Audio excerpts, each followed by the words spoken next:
Take a look at your social media feed. I mean, really look at it. That constant simmering anger, that outrage that seems to be everywhere. Yeah, that's not an accident. It's a product. So today, we're going to deconstruct the rage machine, the global engine that is literally running on your frustration.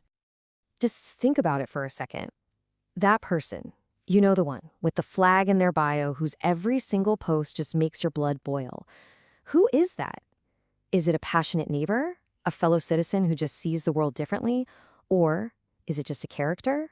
A fake persona played by someone you would never, ever expect?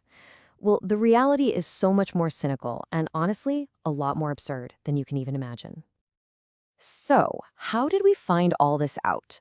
Well, it all started with a simple little tech update, a new feature that was supposed to increase transparency. But instead, it basically ripped a hole in the simulation and accidentally revealed the cynical code that's been running our digital lives.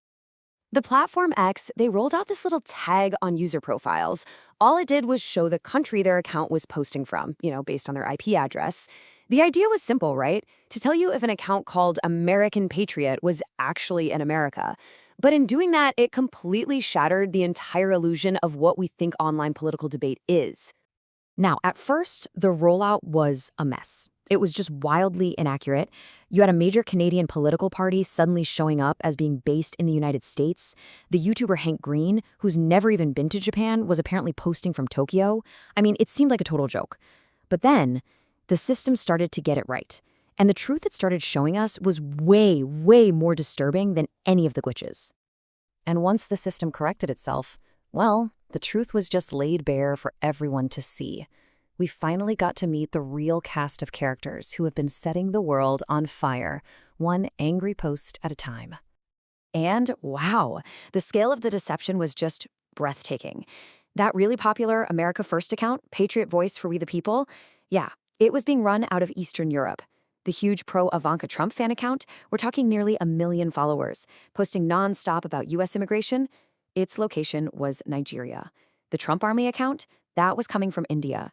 Entire networks of accounts all pretending to be young, female American Trump supporters, all based in Thailand. And before you think this is some one-sided thing, let's just be perfectly clear. This grift is absolutely bipartisan.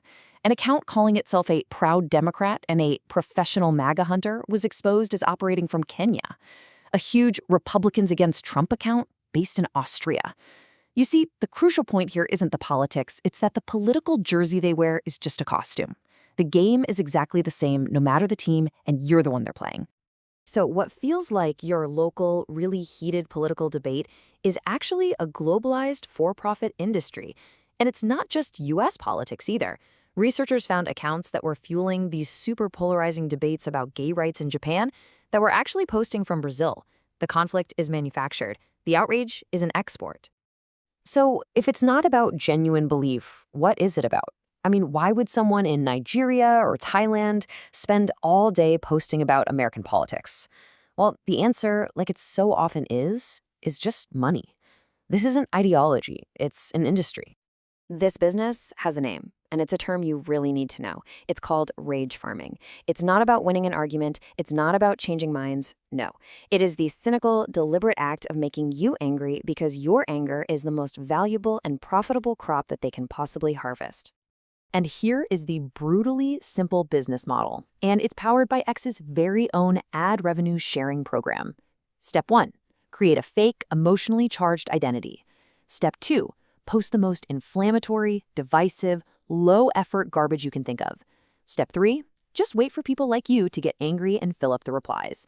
And step 4, collect a check from X, which shares the ad money that's generated from all of those angry replies. Simple. This is the fundamental amoral logic of the machine. Anger is the single most engaging emotion. It makes you respond, it makes you want to correct someone, to fight back. All of that engagement, that's traffic. And the algorithm, the machine at the very center of all this, it's designed to do one thing and one thing only: maximize traffic. It has no conscience, it has no concept of truth, it just has an insatiable appetite for your clicks. So, it's tempting to just blame these individual farmers in Kenya or Thailand, but really, they're just symptoms of the disease. The real responsibility lies with the system that created this whole incentive in the first place. The platform itself isn't some neutral stage. It is an active participant in all of this. This quote from an analyst says it all, really. This isn't a bug. It's not a broken system. This is the inevitable outcome of a platform that decided to monetize engagement and an algorithm that knows that anger is the highest form of engagement. They didn't just allow rage bait to happen. They literally turned it into a career path. So here's exactly how the platform builds the machine. First, its algorithm doesn't just host this content, it actively force feeds it to you. Second, its financial program literally pays people to be trolls. And third, the entire system is designed from the ground up to reward the most toxic behavior because that behavior is the most profitable. It's a perfect, self-sustaining loop of outrage for profit. So here we are. The debates are fake. The outrage is manufactured. The entire system is just a global financial grift. What's left? I mean, do we just embrace the void? People will tell you there are countermeasures. And okay, there are, but not to fix the system. The system might just be beyond fixing. These are really measures for personal survival. The only power you have is to starve your corner of the machine. Don't engage the golden rule. Every angry reply is a tiny deposit into a rage farmer's bank account.